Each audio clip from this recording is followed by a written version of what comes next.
Hello students, welcome all of you. Students, सबसे पहले तो हम ये जानते हैं कि what is the nationalism. Students, nationalism शब्द का यूज़ सबसे पहले फ्रांस के जो एक दार्शनिक थे, फिलोसोफर थे, आपने क्लास 9th में पढ़ा हुआ है, जॉन लॉक, उनका दिया हुआ है। और फ्रेंच रिवॉल्यूशन के बाद पूरे यूरोप में इस तरह की भावनाएं जागी नेशनलिज्म की, जब नेपोलियन ने अपने आसपास के देशों पर, हॉलैंड, इटली आदि कंट्रीज़ पर जब हमला किया, तो उन देशों के लोग नेपोलियन की नीतियों से खुश नहीं थे और उनमें असंतोष की भावना थी, क्योंकि नेपोलियन की जो शासन व्यवस्था थी वो सेना पर आधारित थी, इसलिए वो सभी लोग खुश नहीं थे। स्टूडेंट्स, एक फ्रेंच डिज़ाइनर हैं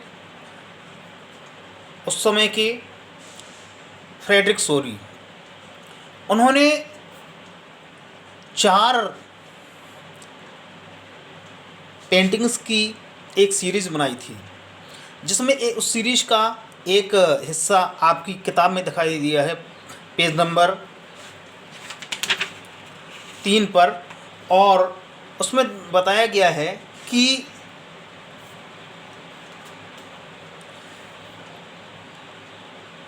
कैसे फ्रेडरिक सोरी दुनिया को एक लोकतांत्रिक और सामाजिक गणराज्य के रूप में देखना चाहते थे, जैसा कि वो फ्रेडरिक सोरी उन देशों को देखना चाहते थे। उस सीरीज का पहला फिगर आपकी बुक में दिया गया है और इसमें दिखाया गया है कि बहुत सारे लोग, यूरोप और अमेरिका के लोग, चाहे पुरुष भी हैं, महिलाएं भी हैं, हर उम्र और जाति और वर्ग के लोग इसमें मार्च करते हुए चले जा रहे हैं और स्टैच्यू ऑफ लिबर्टी को श्रद्धांजलि देते हुए निकल रहे हैं। और जैसा कि आप जानते हैं कि फ्रेंच रिवॉल्यूशन में जो लिबर्टी है, स्वतंत्रता है, उसको एक फीमेल फिगर का रूप, जैसे हमारे देश में भारत माता मानते हैं हमारे देश को, ऐसे वहाँ पर भी स्वतंत्रता को एक महिला का रूप दिया गया था, स्टैच्यू ऑफ लिबर्टी, जैसा कि आप जानते हैं। तो स्टूडेंट्स, फ्रेंच रिवॉल्यूशन के बाद से जब फ्रेडरिक सोरी ने ये बनाई, तो उसमें स्टैच्यू ऑफ लिबर्टी में एक हाथ में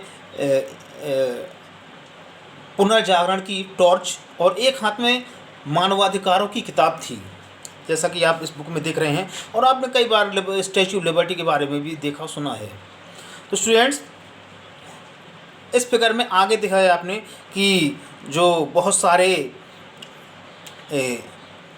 खंडहर या टूटी हुई वस्तुएं दिखाई दे रही, इसमें सभी मोनार्की और एब्सोल्यूटिस्ट मोनार्की या फिर डिक्टेटरशिप के जितने भी चिन्ह हैं, चाहे वो मुकुट हो चाहे राजदंड हो, ये सभी जो बिखरे हुए अंश हैं या खंडहर हैं, ये सब मोनार्की के खंडहर दिखाई दे गए हैं। और इसमें फ्रेडरिक सोरी ने एक ऐसे यूटोपियन विजन की कल्पना की है। यूटोपियन विजन एक ऐसा, यानी कि एक ऐसे शहर की, समाज की कल्पना की है जिसमें हर व्यक्ति, हर समाज, हर जाति के लोग एक साथ मिलकर रहें, सब एक दूसरे का सम्मान करें और एक दूसरे के हितों की रक्षा करें। तो स्टूडेंट्स, और फ्रेडरिक सोरी ने अलग अलग देशों को इसमें दर्शाया है और इस चित्र में आप देख सकते हैं कि अलग अलग रंग के जिस तरह से झंडे दिखाई दे रहे हैं, इसमें जर्मनी का दिख रहा है, फ्रांस का दिख रहा है और अमेरिका का दिख रहा है। तो इस तरह से हर देश के लोग इसमें दिखाई दे रहे हैं, यूरोपियंस। और इसमें सबसे आगे इस जुलूस में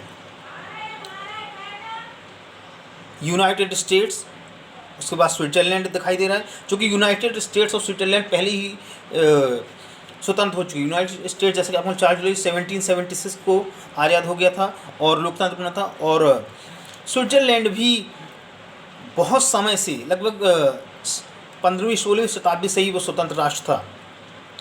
और स्टूडेंट्स, उसके बाद स्टैच्यू के पास में ही फ्रांस है जो कि अभी हाल में ही यानी कि 1848 में उन्होंने ये बनाई थी। और उसके पहले फ्रांस भी नेपोलियन के बाद एक लोकतांत्रिक देश ये आप कह सकते हैं बन गया था। तो सबसे पहले अमेरिका, उसके बाद स्विट्ज़रलैंड, उसके बाद फ्रांस के लोग, तो उसके बाद आगे दूसरे देशों के लोग जैसे कि अपने हाथों का झंडा लिए हुए जैसे कि जर्मनी है, और वे अपने देश का झंडा काले, लाल और गोल्डन कलर का फ्लैग लिए हुए उसके पीछे जा रहे हैं। और उस समय तक जब उन्होंने ये बनाई थी उस समय तक जर्मनी के लोग एक यूनाइटेड नेशन में नहीं थे। जर्मनी एक स्वतंत्र राष्ट्र नहीं बना हुआ था। और उस फ्लैग में दिख रहा है, अलग क्लियर से दिख रहा है कि लोग 1848 में उस समय पर यूरोप में एक नेशन स्टेशन यानी लोग स्वतंत्र राष्ट्र की जिज्ञासा लोगों के अंदर छाई हुई थी। और लोग अपने देश को एक कॉन्स्टिट्यूशन की मांग कर रहे थे, स्वतंत्रता की मांग करते, मानवाधिकारों अधिकारों की मांग कर रहे थे। उसके बाद जर्मन पीपल के लोगों के पीछे ऑस्ट्रिया और इटली का जो पूर्व का Kingdom of Two Sicilies, Lombardy, Poland, England, Ireland, Hungary और रशिया आदि कंट्रीज हैं। और इसी फिगर में ऊपर दिखाया गया हेवन से, स्वर्ग से जो क्राइस्ट हैं और बहुत संत हैं और एंजल्स हैं, वो नीचे के सीन को देख रहे हैं। और आर्टिस्ट ने इन सबको, इन देशों को एक स्वतंत्रता संप्रभु राष्ट्र के रूप में देखने की कल्पना की है। स्टूडेंट्स, अगर कोई प्रॉब्लम आप मुझसे कभी भी पूछ सकते हैं। ओके।